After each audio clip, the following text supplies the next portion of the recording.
this week's episode of Mental Odyssey.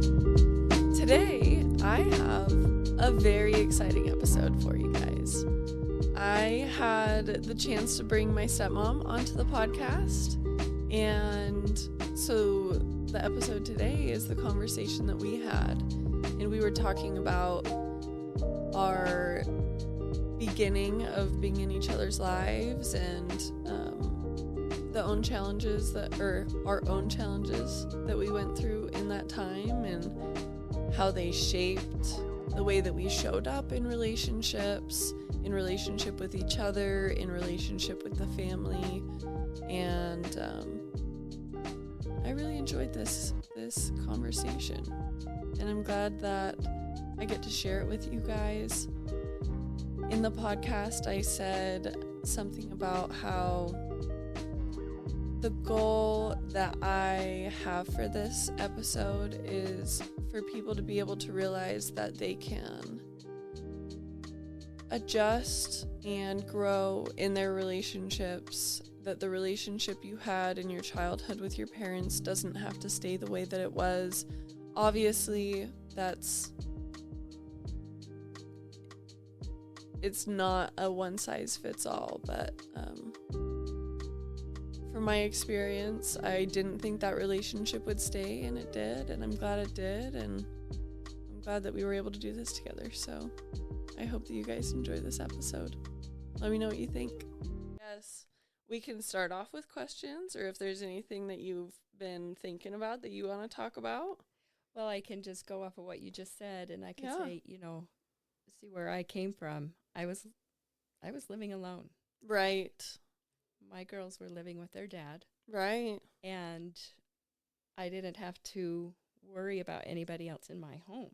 Right. You have experience now having your own home. Right. Also having other people in your home with you. Right. How that feels. And I was excited. Right. I was excited to be able to be a part of my new husband's life and the children. Right. That, yeah, helping to raise you. Right. In a sense, right? Yeah. Feeling responsible, feeling love, feeling like I could, discipline right. as if you're my own child, right? Right. You're all my children. I could, set the rules, set the boundaries, expect, right. Yeah. compliance, and right. It was a give and take kind of thing, but I wasn't used to it. Mm-hmm. You know what I mean? Yeah. I was used to being in my own little world, and how long were you living alone? About 9 years. Oh my goodness. Yeah. That's a long time to have nobody to worry about. Exactly. That's a long time. So I would have every other weekend, every Wednesday night, mm-hmm. and I'd have, the girls, and I'd help them with their homework and do the things that we do and everything. Right. But all the other time, I was alone. Wow. Which is hard. Yeah. Living alone. Yeah. But, from going from that to having a family, instant family. Right. Right. People that where we were living used there. To, yeah. Right. I'm coming into your story as well. Right. And we're all living together now, and then trying to integrate my daughters into everybody. Right. Which I think it went pretty good. I was glad that my daughters were older, or my older daughters were older, so that they brought their thing to it too. Right. Right. And I was excited that you would have sisters. Yes, that finally. Was my biggest thing. Yeah, after being the only girl in my family, my cousins, I was the girl. Right. And that's how it is in my family too, because I have 6 brothers and 1 sister. Right. I was the only one with girls. Right. Well, my older brother had girls too, but it was mostly boys in my life. Right. So I knew where you were coming from in that. Mm-hmm. Right. Brothers are hard to deal with sometimes. Yes. Yeah. And I felt it. Yeah. Not having a sister to be able to go through that portion of life with, for sure. Yeah. Yeah. So. Yeah.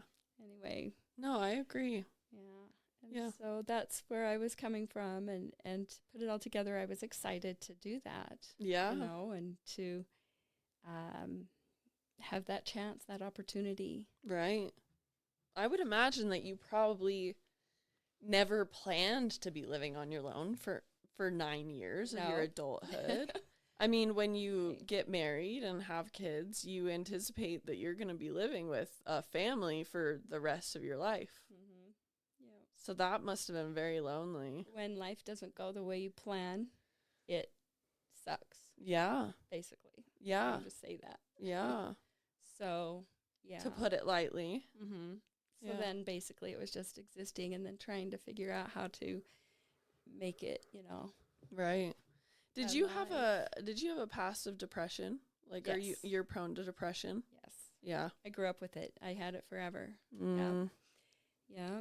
So, I know what all that feels like. Right. And, yeah.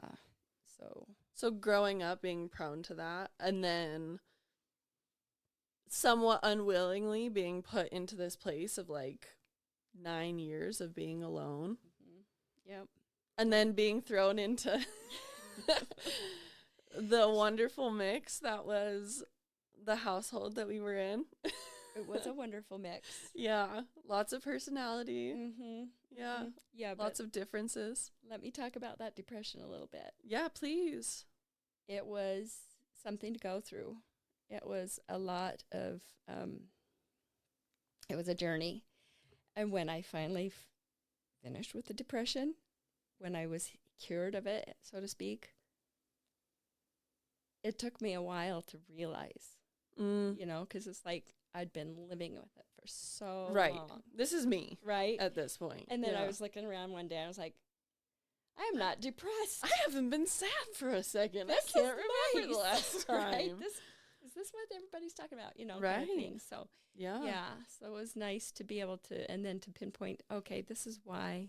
And it's nice that I don't have to deal with that if I just remember to put on the oils. Right. But yeah. That illness too, that fibromyalgia. Yes. Yeah. I didn't want to face that I had that. Right. So that depression is also part of that too. So when I realized I had that illness, kind of made a little bit more sense as to, I mean, how do you not be depressed when your body's hurting all the time? add it to it. Yeah. Yeah. Like, how do you actually be in a good mood and show up in the present moment when all of your energy and thought is being put to the alarm bells that are going off in your body? Good question. Yeah. It's very difficult. Yeah. So, yeah. Especially being prone to that, like growing up. Yeah. Yeah. And I feel like I had a happy childhood. Right. You just weren't for, a happy child. Except for no, I was pretty happy. You were.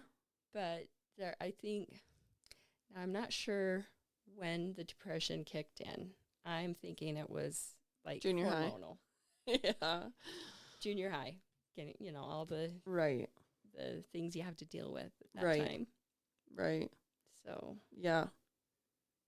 It hits. Yeah. It hits hard. Or maybe I think that's when it happened. It's like a chemical, thing. Right. That caused it. Yeah. Yeah, because if it's not like a significant life event that happened that you can know. Yeah. I mean, hormones do more than I think we would like to recognize as a society. I think so. And as like like raising children, even just interacting in day-to-day life. Like, I realize that my hormones affect who I show up as. Yes, absolutely. I realize that as an adult, and I can tell as the month goes on, like, what stage I'm at. Yeah. And it's hard to acknowledge. When I was younger, I was like, oh, people are just using that as an excuse. And it wasn't until I was in my marriage where my husband's like, hey, so, isn't it about that time of the month where you're going through this? Yeah. No, and I was like, what do you think you're talking about? Like, you don't know. And then like within a few days he was right. And I'm like, and then you can just what's track this it. sorcery? I know, right? How did you know? And he's like, oh, I just had a hint. But in reality, I was just being like rude or emotional or whatever it was. And it's not you. Right. And it's right. once you can put it in perspective and say, oh, that was, like my Aunt Flo or however we want Right. to describe that. Right. That's who is being mean. It's Right. not really me. Right. It's what's happening to me. Right. And I wouldn't do that normally. Right. And not as like an excuse, but as a gathering piece of information. A piece of information just about where I am at in this current state right now. You know, it's interesting that you say that because I've brought this up on the podcast quite a few times. But I think beyond just hormones, like your past experiences and the past people that you have been, right? Like all of the ages, I strongly believe that you are still every age that you've ever been. Like, not constantly, but something will happen and it'll bring you back to a place when you were younger or in a different, stage of your life. Absolutely. And you're reacting from that place of being hurt or being triggered or being, just brought back. And like, I've noticed it a lot with Tom where there will be times where we have like some tension for a while. And I'm like, what is going on? Like, who is this? And I'll realize I'm younger. Like, I'm showing up as a younger version of myself. Yeah. And it's like, oh, that makes sense because I'm like, you're actually talking to a teenager right now. Yeah. Shasta, do you have something to say? She just wants to be a part of it. Yes. She knows that. But yeah, I think we've been through some things. Yeah. Yeah. Agreed. Should I break out one of the questions? Sure. Okay. I also wrote down some of my answers to the questions, so just so that I could be more active in listening than thinking about what my response would be. So, sure. What did you find difficult about blending a family the way that we did? So,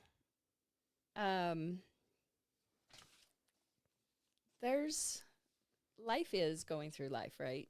So we just go through the things that we need to go through. Right. And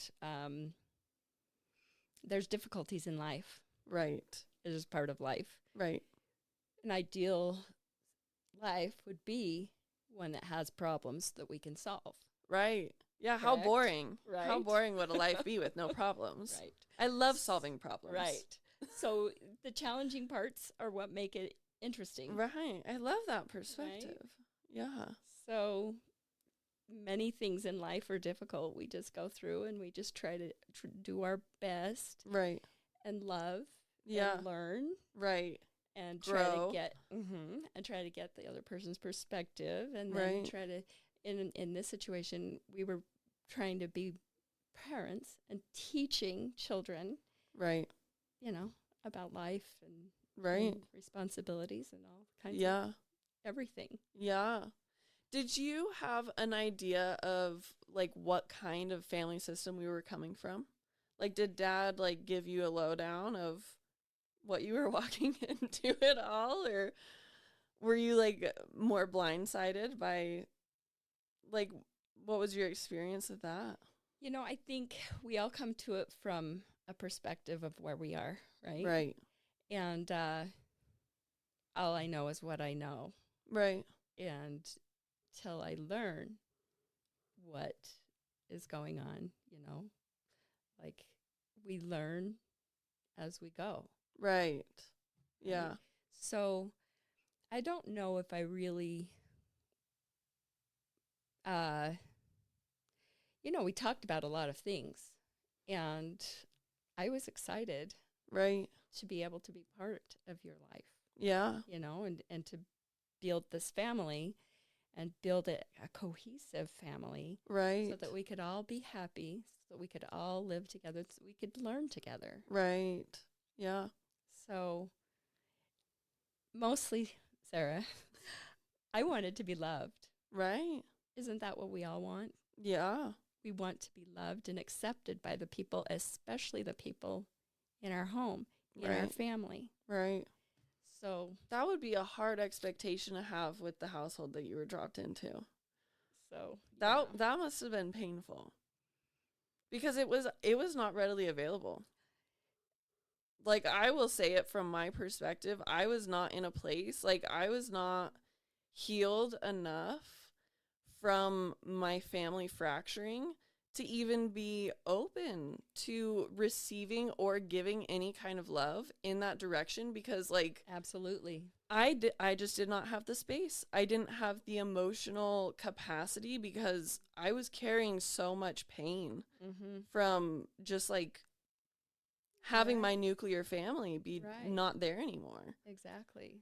So that would be hard to have that kind of an expectation, or not an expectation, but a want. And to know that, like, to just be consistently hit back with, like, friction. And the love that I had to give wasn't being received the way I intended or expected. You know, I just felt like, oh, I love you guys. Yeah. Here's my love. Yeah. And we're like, I don't even know who you are. Get away from me, right? Yeah. Exactly. I don't know who this is. I don't know, like, what you're doing here. Then I'm feeling rejected. And when we're feeling rejected, what do? Right. We have to deal with it. Yep. So. Yeah. And it hurts. Yeah. Yeah. And then we have to bring ourselves back to regulation and try to not take it personally and try to see what we can do to rebalance. Which is hard. It is. Especially because I'm sure from your perspective that it felt like the household was against you. Well, it is personal. Yes. You're my family. Right. And, you know, I loved how your mom would call me the other mother. And you know, our son, our daughter. Yeah. You know, I felt part of it through her. Right. But then I was feeling this resistance. Yeah. In other parts. No, so fair enough. How do I make it feel more like, you know, like I want it to feel? Right. You know? Right. Yeah, it's sad because it really just was not available at the time. Right. Like, with retrospect, I was like, I don't even think that I was depressed at the time. Like, like, I understand that it showed up as depression, but I think I was just stuck in sadness and grief. Yeah. Like, I was stuck in trying to grieve the loss of my family with nobody else visibly grieving. Yeah. Like, nobody else talking about it. Nobody, like, everyone else just moved on. And, like, being raised Mormon, like, family is not just, like, something you have. It's a value. Like, it's actually, like, a deeply embedded value that you have. Right. And so to me, at, like, up till that point, all I'd heard was, like, family should be your number one value. And then mine blew up and nobody talked about it. And I was like, this isn't normal. Nobody's talking. Like, how am I supposed to, like, pick up the pieces of any of this when nobody's talking about it? Nobody's acknowledging it. Like, I'm just supposed to move on and just, like, oh, yeah, I used to have that family and we used to be good, I think. But, like, there was no, like, okay, it's going to be hard and the love is going to look different. And, like, no, she's not your mom, you know? But she wants to show up in that way. Yeah. And it would be a lot better for you if you could just, like, put some of those guards down and, like, have a different expectation. Right. You know? And like, maybe you viewed it as you didn't want your mom replaced. Right. And like, there was no way I was trying to do that. I just was trying to enhance and make the best of the situation, right? But in that moment, it's hard to understand, I think, being viewed as, you know, your mom. Right. When in your heart, I was not your mom. Right. Right. And beyond that, I needed my mom to show up the way that you were trying to show up. Right. I needed her to step in and fill those shoes because, like, you can't replace a parent. Right. Especially growing up with the value system that we did grow up with, where it's like, you can't replace that family. That is your God-given family. And, like, you protect it at all costs. And I took that seriously.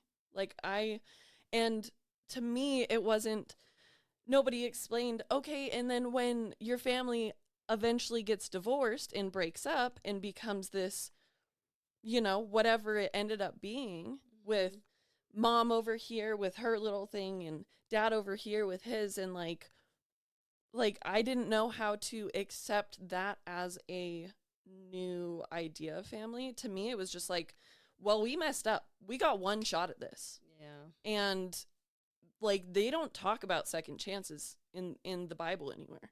Like, they don't talk about what happens if your parents split up and get remarried.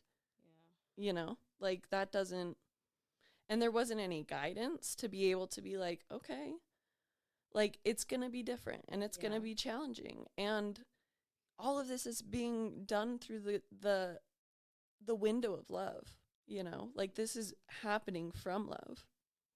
And something else that I didn't really realize until I was actually at your guys' house last time is that, like, I hadn't seen what a relationship is supposed to look like a reciprocal relationship between a husband and a wife. I didn't know what that looked like. I didn't know what doing favors for your wife looked like.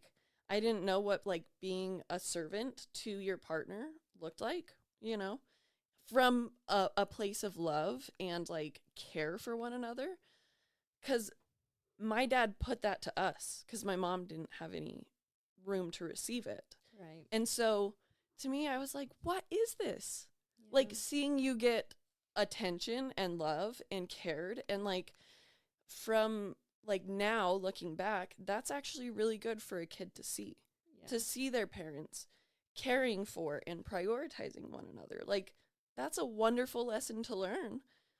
But I was not open to seeing it that way at the time. Right. To me, it was like, you're getting in the way of my dad doing that stuff for us, you know? Because I hadn't seen it in a productive, how a married couple should be acting together, you know? Right. And then when it wasn't explained, right, it just felt like I was taking something away from you. Right. Right. And the buildup from moving, like, I was looking forward to being in the care of my dad again. I really was. Like, I needed it on such a deep level because the divorce had completely shooken me to my core, and I needed some kind of stability, which I knew from my past that that's what my dad was. Your dad could give it to you. Yes. But it looked different because there was less available because he actually had his needs met, you know? He didn't need us to do that anymore. He had a partner. Right. Right. Like, it wasn't all about the kids anymore. And so, as a kid, that was like abandonment. Like, I was so completely abandoned by that because I thought that it was normal to be so, like, emotionally enmeshed with your parent. Attention. Yes. Yeah. Like, being the only thing that would receive his love, you know? Right. And so that was the other friction that you were fighting up against, which you were never going to win. I know, right? You were never going to win. Like, and I can tell you that with certainty. Like, standing where I am, knowing who that, like, I was like a warrior in that time of my life, and, like, armored up. You needed that. Yeah. You needed that. I had to have it. Otherwise, I'd just be a puddle. Like, I had to be that to be able to, like, keep putting myself out there and, like, try to find my own family. Right. And see what that looked like for me, which I'm glad that I had that experience because I have friendships that would not be as strong. Right. If I had the, like, sense of belonging at home, you know? Yeah. Which I also do want to say, that I appreciate we operated like a family. Like, whether or not the emotions behind it were aligned with how we were operating, like, it wasn't an option. Like, we were going to operate like a family. We were going to cook together. We were going to clean together. We were going to eat together.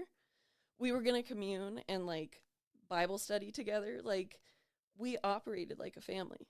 And help each other and be there for each other. Yeah, and it was really important for me to experience that, even though it was like pulling teeth. Right.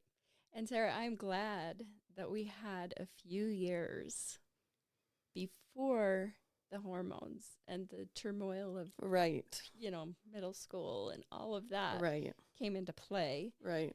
That we had to, build. Right.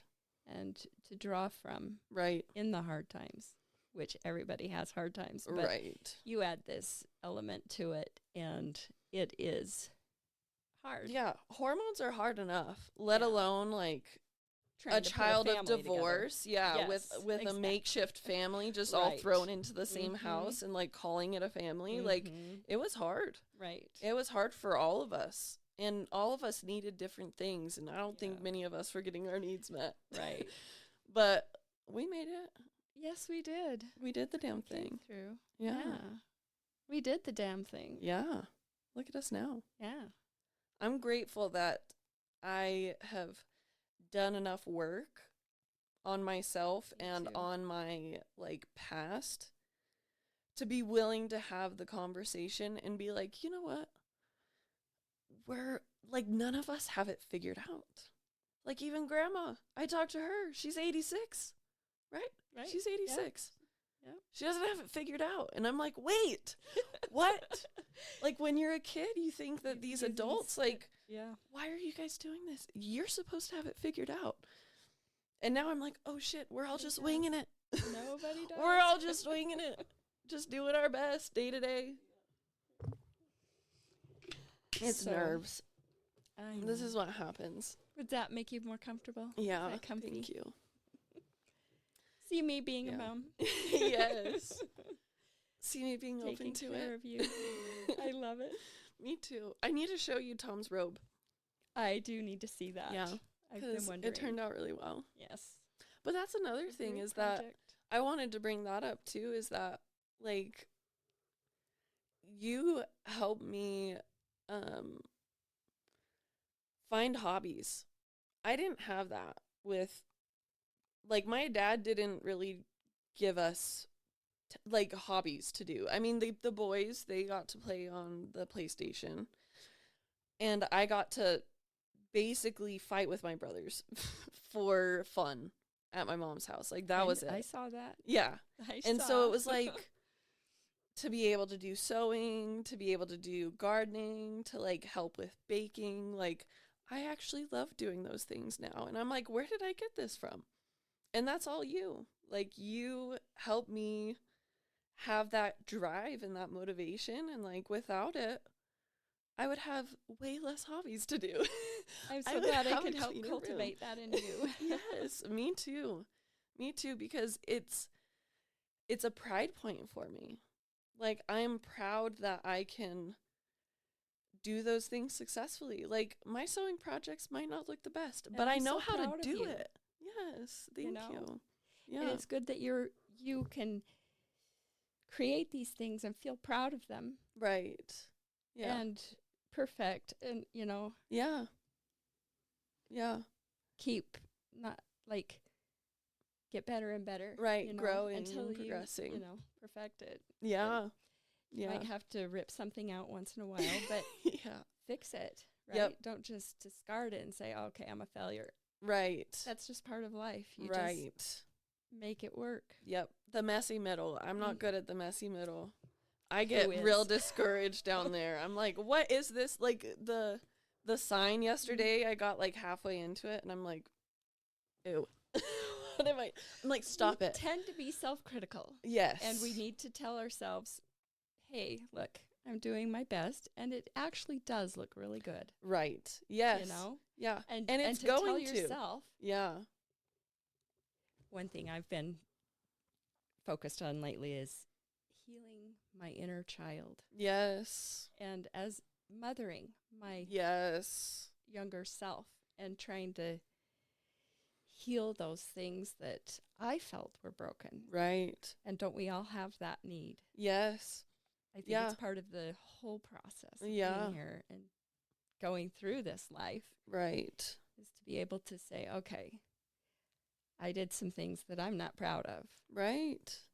And to look yourself in the eye and say, I forgive you. Yeah. I forgive you for not knowing or for doing it that way. But look, I'm proud of you. Right. For how you fixed it. Right. What you did with it. What you took from it. Exactly. Yeah. Or what you learned. Yeah. Exactly. Yeah. No, I totally agree. And reparenting is not easy. Yeah. It is not. It's not fun to sit down with a younger version of yourself and be like, hey, I know that you didn't get everything that you needed.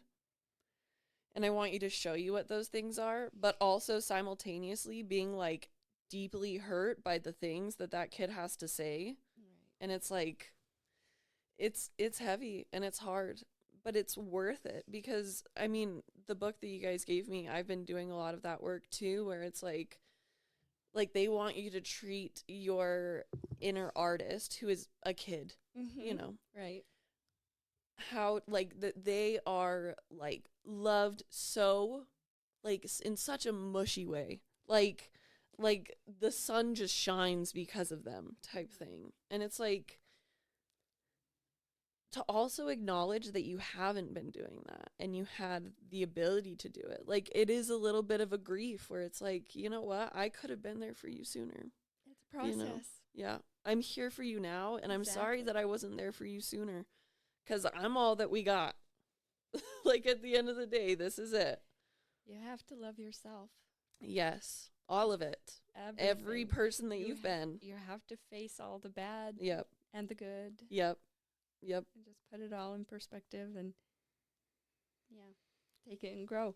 Yep. Like we are sitting here now. Right. Where before we were putting up walls and saying, okay, I have to protect myself because I can't feel this way. Right. When I'm faced with this. Right. Or when I have to do that. Right. Not feeling safe or comfortable or right.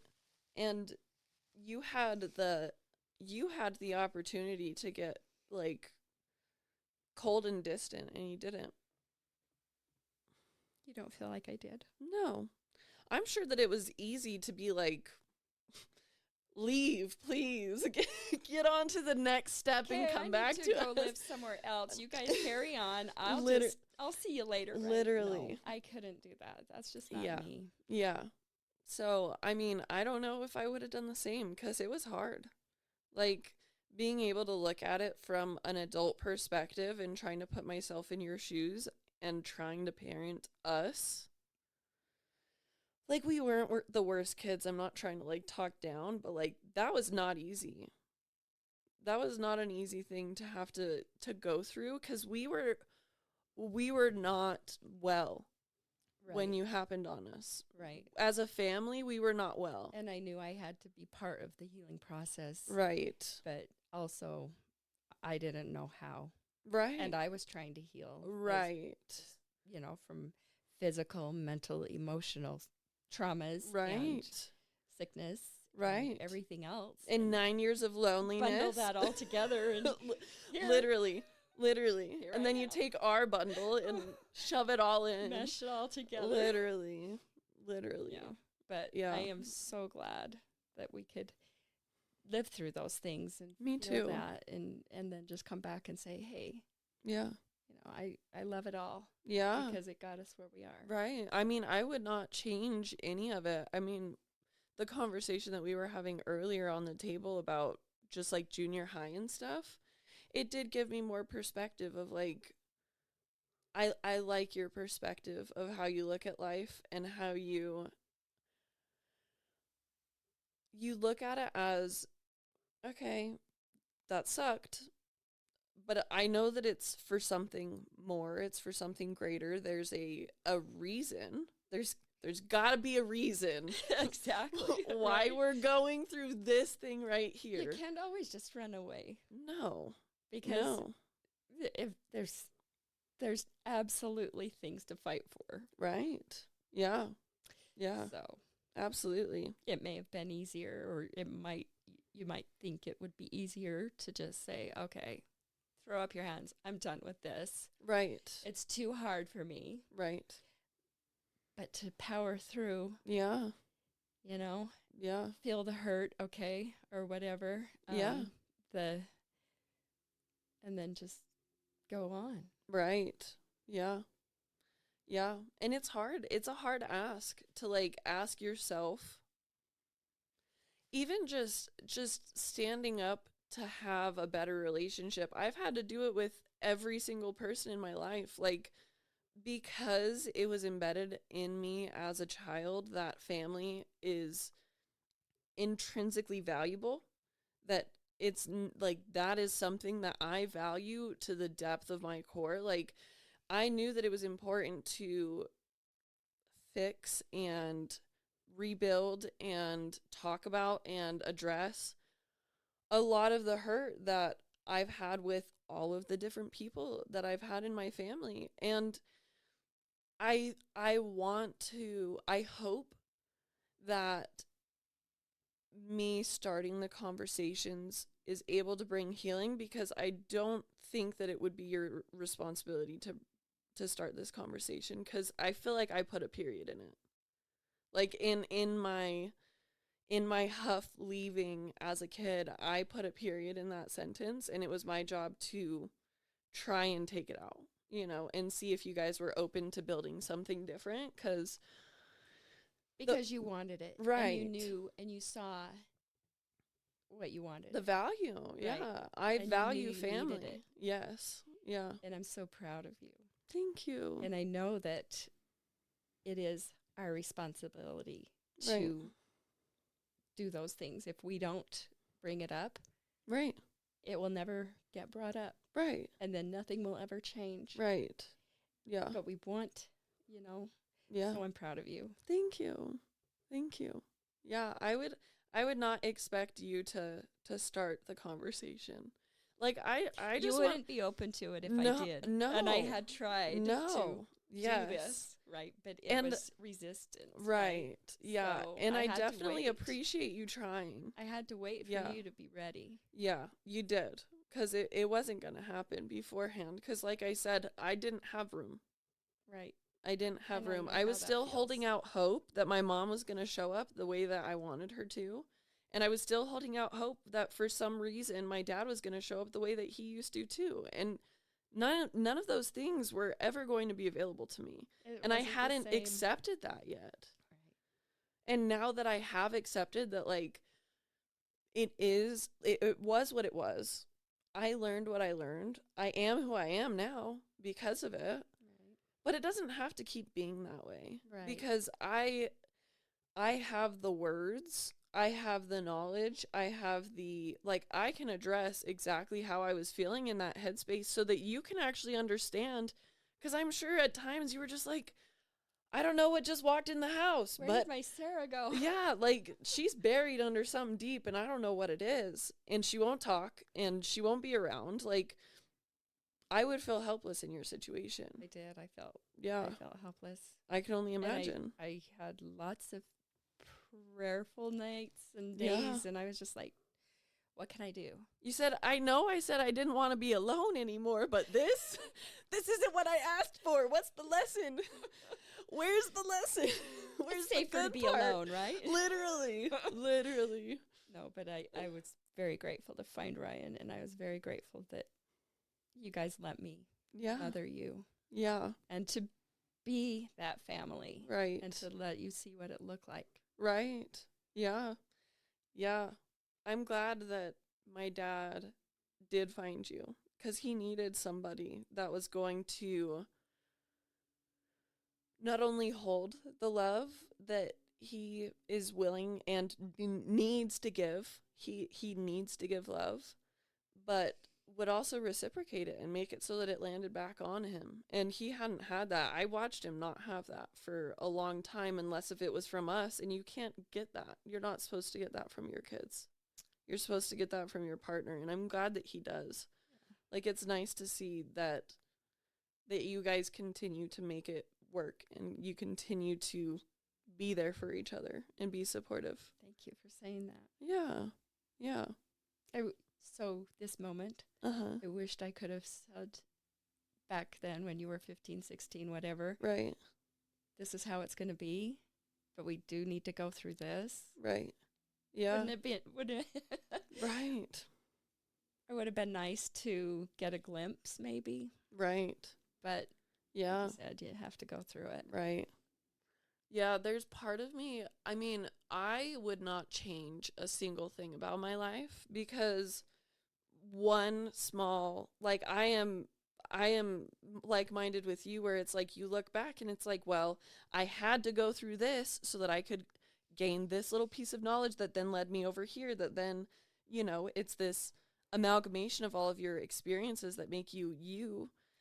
But I do, like, looking back and trying to think of, like, what could have been better? What could have been different at that time? And I think it probably would have just been, like, pausing. Like, life was moving so quick. It was like I kept waiting for it to get back to a place. Right. Right? And I needed help with someone being like, it's over. It's time to grieve that. Like, right. It's not happening. Your dad's not going to be that person. It wasn't good for him. I know that it felt really nice to have all of that love being put towards you, but it's not supposed to be that way. And I know that that sucks, and it's not going to happen again. You know, like, the amount of time that could have been saved, assuming that I would be in any kind of place to be able to do something with that. Or even, you know, articulate what you needed. Right. Like, but that's where in the reparenting, the imagining is the reparenting part of it, of like, I'm going to go back there and I'm going to ask her what she did need at that time.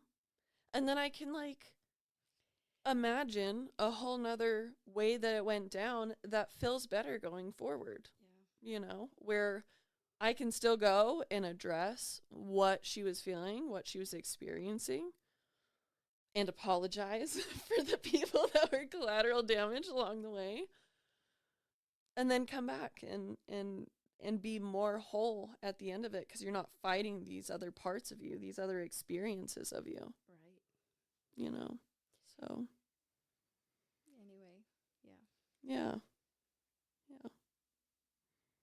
This is good. Yeah. I'm glad that we've done this. Me too. And thank you for your patience. I know you first brought it to our, you first put it out there to us when we were moving last year. And like you were saying earlier in the podcast, you didn't have the space or it was just too much at the time. And it was just like, I would love to do this, but at the same time, I'm feeling this and this and this, and oh, this is going on, and I can't even do. You're this. Like, I am not my age. I can't even do anything right now. So I'm barely surviving. Right. I was in survival. We were in survival mode. Yeah. So trying to keep our full-time jobs going and moving all the way down there. Anytime you're like, oh, I need to go get that. It's a 5-hour drive away. Yeah. Both ways. So, and then the paranoia of, oh, Sarah's doing a what? Right. What's she going to say? Is she going to put me on blast? Like, am I going to see that teenager again? I don't know if I want to be in a room with her. How am I going to handle this? Literally. I don't blame you. So, I'd be scared too. Thank you for your patience. Yeah, of course. Of course. Thank you for just being willing to do it. I think this is important. I think beyond just sharing my experience, some of your experience, I wanted to show that, like, it doesn't have to stay that way. You know? Absolutely. I think a lot of people are like, yeah, my parents were this way, and it is what it is, and they're never going to change, and they don't talk about it. They don't get any kind of, you know, feeling good enough to move forward with an open heart and mind. And I wanted to show that it is possible. That other thing is just sad. Because you feel stuck in this box that's been created. Yeah. Either by, everything that's been going on, feelings. Right. All of the things that the circumstances that created this prison. Right. That you just choose to exist in for the rest of your life. A prison is a perfect way to say it. That's the exact way to describe it, because it is. And I've watched people that I love be stuck in one of those, and that has been part of my motivation to not only get there myself, but also to, like, put stuff like this out so that people can see that, like, there is a different way of going about it, and that, like, not everybody is going to be like, oh, it was the past. You can't change the past. Like, but you can heal from it. Right. We can talk about it, and we can say what was frustrating and what hurt us on both sides. Like, I can take accountability for the part that I played in it. It's not the adult's job to make the whole relationship work. Right. There were many times where I would tell your dad, I would say, we could do this, but they would not respond well to this. And you really can't tell them they need to go through whatever it is. Right. Yeah. So. Yeah, as hard as it was to watch it, imagine that. But knowing that it had to happen. Right. Because either we put a foot down, a firm, no, you can't do that. Right. Because A, B, or C, then that would just create more barriers. Right. And more resentment. Right. And an even unsafer place to come and talk to you. It would be more difficult to get back from that than it would be to just go and let it kind of like watch. Yeah. See if we learn from it or not. And I loved that you took off on that on that adventure and was able to do that. Me because too. Then you were able to work through some stuff and have that experience. Yeah. Yeah. And I would hate to take those experiences away from any of you. Yeah, absolutely. Absolutely. Like, it is hard to go back and tell a younger version of me that I'm grateful for what we went through, right? Because she does not feel that way at all. Right. Like, exactly. She's like, this is messed up. Someone needs to step in and do something. Like, why is it so hard? Like, if you would have told me one day I was going to be grateful for the experience, I would have been like, that's bullshit. Just breathe. Yeah. Right? Yeah. And just breathe through it. Yeah.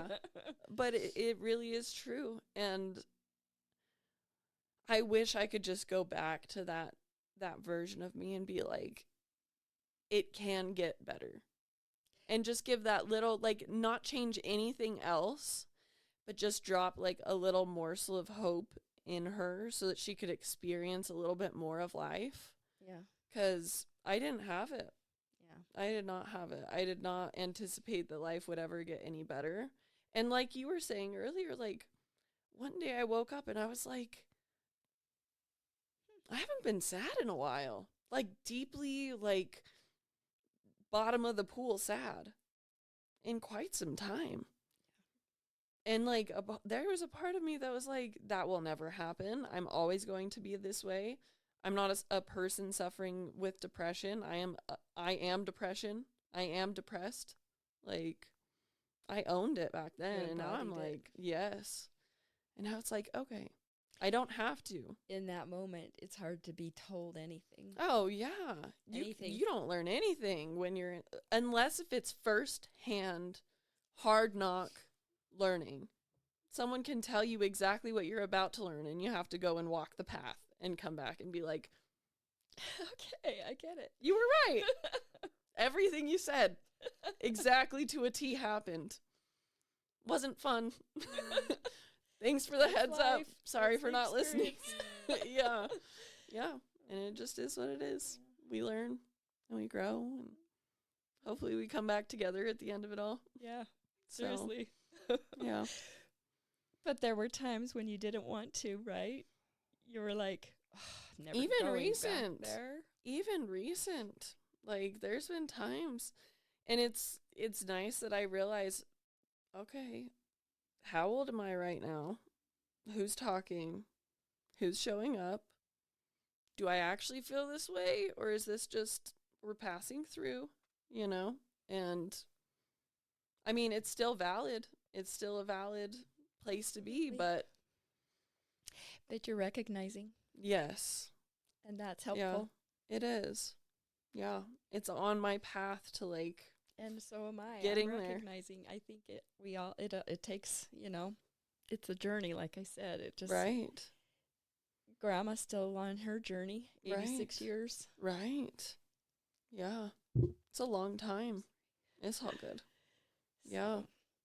Yeah, we all learn and grow, and that I think is a little bit of soothing for a balm for our souls to know, hey, even people who are close to, being to the end of their life, they still don't know exactly what's going on or in certain areas or how to deal with certain things. I don't have to have it all together. Right. Slow down. It's okay. Exactly. We're just here. Breathe, experience this. Yeah. Do what you do and make it your own. Right. Don't make it such a big deal because it doesn't have to be. Right. Time's going to pass whether you're paying attention to it or not. Right. Might as well be in the moment. Mm-hmm. Yeah. And when you were talking about how you felt towards having somebody who's not your real mom be a mother figure in your life, it's difficult even having, like in my situation, I struggled with my relationship with my mother. Right. I think it's just something that is a naturally occurring phenomenon in life. Right. Like I look at my sister, I don't think she ever struggled with her relationship with our mother. Right. But some people just do. Right. And it doesn't make you good or bad. Yeah. And it's just your path. It's just what had to happen for you to be who you are. Exactly. Everybody has their own path. Right. Yeah. And we all have to figure out how to make it what we want it right to be. Like if you're thinking, okay, do I want this to be what it is? Right. Or do I want to make it better? Right. Yeah. Do I want something different? Exactly. Yeah. Am I happy with this? Is this something I can change? Like you said, making it. Making it. What did you say when you said it so well just a little while ago? Anyway. I don't know. It was said. Roll back the tape. Go find it. Exactly. Yeah. You don't just put it in a prison box, a mental prison. You just make it, Yeah. better. Yeah. Expand your horizon. Right. Be open to a new experience. I think a lot of us get hardened when bad things happen in life, when hard things happen in life. It just makes us harder, and it's not traps. Right. Yeah, and you don't even realize. And then you're saying that these traps that were set by, maybe they were set first by other people that showed you where to put the trap and what to make it look like and stuff. And then you've been setting it up ever since, saying that it's that person. And it's like, actually, you just picked up that responsibility of beating down on yourself. One person did it one time and you picked it up and you kept it like a routine. It's all in how we deal with it. Right. Yeah. Don't believe those lies that are repeating in our heads and say, no. Right. It's this way. Right. Yeah. The intrusive thoughts and rumination. Oh my goodness. I was such a ruminator in those days. Yeah. That was like so much of my life, just ruminating. Because you wanted it to be a certain way. Right. I kept trying to fix it and make it make sense. Yeah. Yeah. And you didn't know how to get to that place. No. Well,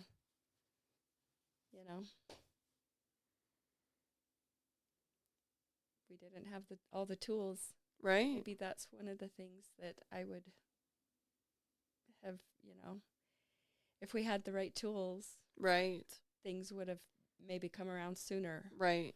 Yeah. We wouldn't have felt that way so long. Right. But you don't even know that you needed the tools until you, with retrospect, look back and be like, it would have been really easy if we had a shovel. Like, anybody thought of a shovel back then? Like, if we had a relationship counselor of any kind, a family or relationship counselor to help us try and figure out, like, where to place things and just how to grieve the past and move successfully into the next chapter of life and acknowledge that was a chapter and it does suck that it's over, and we can grieve that, and then we can accept that there's a new path that's opening up and there could be some really cool things down there. Absolutely. And we're pioneering something new every minute we're alive. Right. No, absolutely. I mean, for both of our families, for both you and Dad, you were the first to be divorced. Like, your parents they weren't divorced. Right.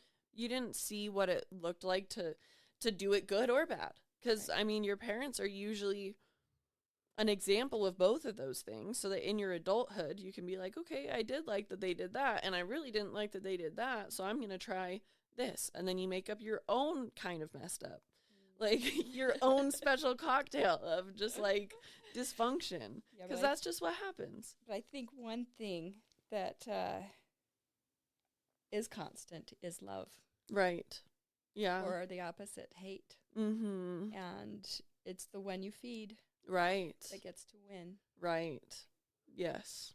Absolutely. And what do we, I personally feel better on the loving side of things. Yes. Always. Yeah.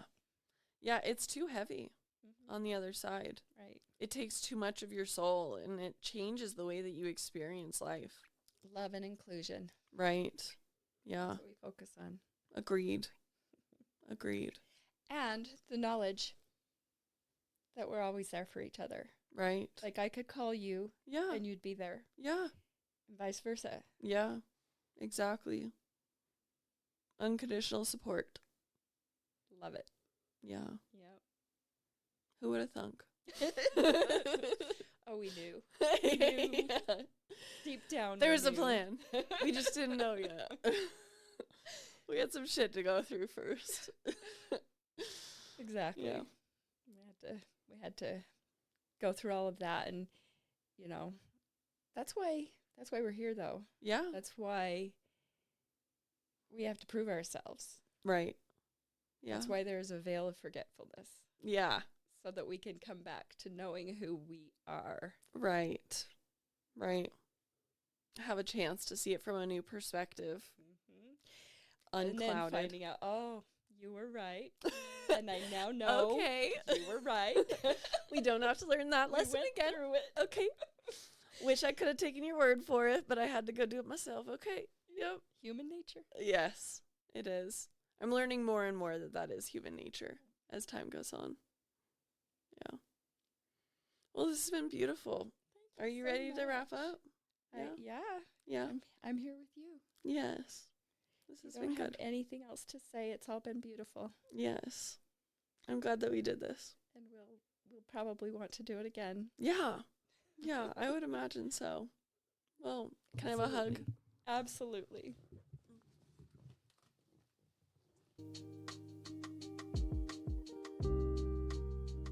Mental Odyssey is a Dream and Do podcast, produced and edited by yours truly. The music is owned by Chill Hop, and this song is Velocities by Sleepy Fish. Go check them out. Thanks for being here.